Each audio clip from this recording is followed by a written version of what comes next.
Baik, kita akan masuk ke bagian pertanyaan nomor satu. Tinjau gelombang pada tali yang merambat ke arah X positif, seperti pada gambar. Gambar A menunjukkan foto gelombang tersebut yang diambil pada suatu waktu, sedangkan gambar B menunjukkan kurva simpangan terhadap waktu dari elemen tali pada X sama dengan 0. Tentukan apakah elemen tali sedang bergerak ke atas, ke bawah, atau diam sesaat untuk elemen tali di titik A, B, C dengan D, serta untuk elemen tali di X sama dengan 0 pada saat waktunya di E, F, G dengan H. Jadi kita bisa lihat untuk A, B, C dengan D, kita bisa lihat dari grafik yang A. Ketika gelombang bergerak ke kanan, maka kalau kita tinjau elemen tali pada titik A, maka elemen tali tersebut itu akan sedang bergerak ke kanan. Oleh karena itu, titik A bisa kita pandang sedang menaiki bukit gelombang yang ini. Sehingga kita bisa simpulkan bahwa untuk A, dia sedang bergerak ke atas.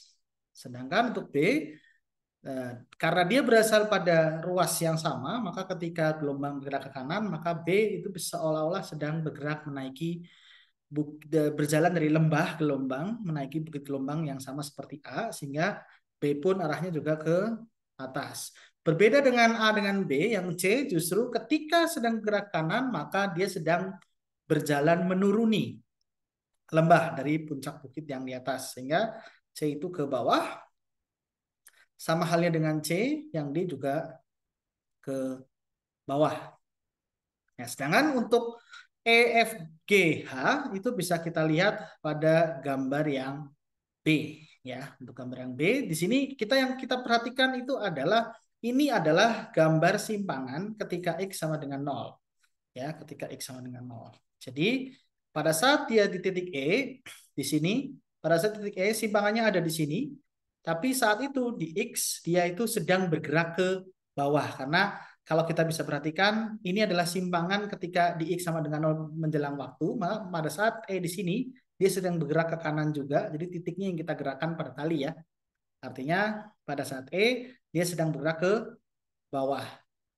Begitu pula untuk F ya, pada saat F dia simpangannya ada di sini, maka dia sedang bergerak menuruni lembah. Jadi dia sedang bergerak ke bawah. Sedangkan yang C, maaf yang G, bukan yang C, yang maksudnya ketiga, yang G di sini kalau dia simpangannya ada di sini, dia sedang bergerak menaiki bukit. Begitu pula untuk yang H, jika G itu ke atas dan H juga ke atas. Nah, bedanya saat kita melihat yang gambar atau foto ya, istilah snapshot kalau kita bilang di kelas, kita melihat pergerakan titik itu pasti berkebalikan dengan pergerakan arah gerak pada tali. Sedangkan untuk eh, grafik gelombang Y terhadap T, kita seperti tracing ya, tracing gerakan titik tersebut mengikuti aliran gelombang pada tali. Berikut pembahasan untuk nomor satu.